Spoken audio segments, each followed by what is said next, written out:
Kung sasangguniin po natin ang orihinal na wikang ginamit sa Matandang Tipan o yung pong wikang Ebreo, ano po ang terminong ginamit na itinumbas po sa Silangan o East doon po sa hula na mababasa po sa Isaias 43:5 sa saling God's Word?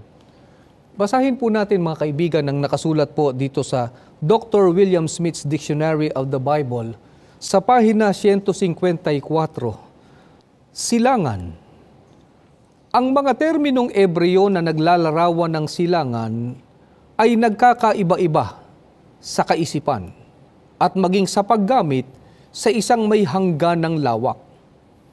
Ang kedem ay dako o bansa na nasa pinakamalapit na unahan ng isa pang dako o bansa sa isang pasilangang direksyon, tungo sa mga lupaing pinakamalapit sa Palestina, pasilangan, alalaong bagay ang Arabia, Mesopotamia, at Babylonia.